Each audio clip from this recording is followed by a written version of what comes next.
this legislation, the Treasurer commits to improving government decision-making on significant public investments to help industry develop technologies necessary to decarbonise our economy. It's true that we all want to be sure that the government will not sponsor businesses which will never be internationally competitive or create long-term dependency on public support at a significant cost to the wider economy. Within the next 2 decades, the world will stop buying fossil fuels and other countries will enforce carbon border adjustment mechanisms. If we're still then dependent on being a petrostate, we will tank economically. We have a clear competitive advantage in our sun, our wind and our critical minerals. We have the ability to become a green energy superpower, exporting decarbonised, value-added strategic metals and critical minerals, which will simultaneously earn income for Australia and contribute to global decarbonisation.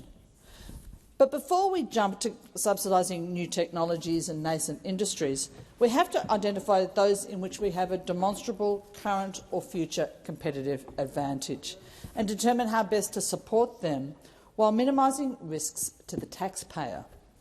All industry assistance comes at a cost to those who are not supported. There's always an opportunity cost in subsidising manufacturing and industry. In recent decades, much of our manufacturing has gone offshore. Supply chains are affecting us every day. We have not been effective enough in diversifying supply, stockpiling, forging alternate arrangements and switching technologies to minimise supply chain disruptions. We need to determine where supply chain issues really do generally require local manufacturing and where other means might be more economic.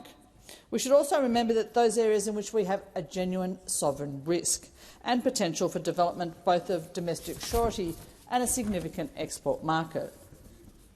In some ways, this Act acts as an umbrella to better coordinate the suite of existing initiatives and funds aimed at decarbonisation of our economy.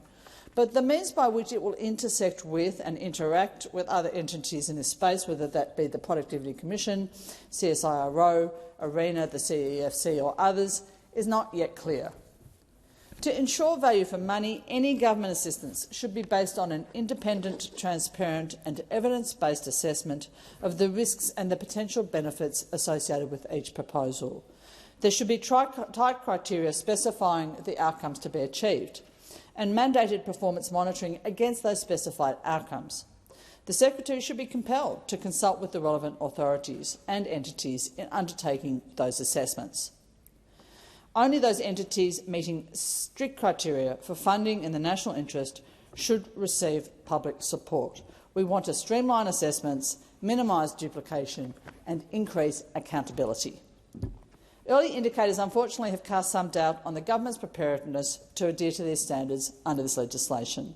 The government has already started to allocate funds under the scheme, and in some cases there are real questions around the integrity around the decision-making with those grant decisions.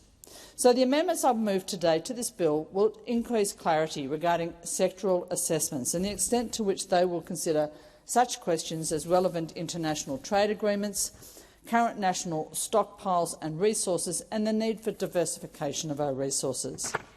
There is more to national resilience than spending. We can achieve and address supply chain security in ways other than insourcing.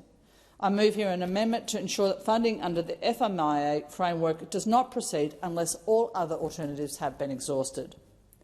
We deserve more transparency over fund allocation. This should include processes which don't include NDAs, closed ministerial diaries and redaction of FOIs. Processes which involve open calls for tenders, not lobbying firms and negotiations facilitated by former Labor Party staffers, which don't waste the time, money and effort of other companies, which don't cause a loss of trust in government. The amendments I move here address those concerns and I commend them to the House.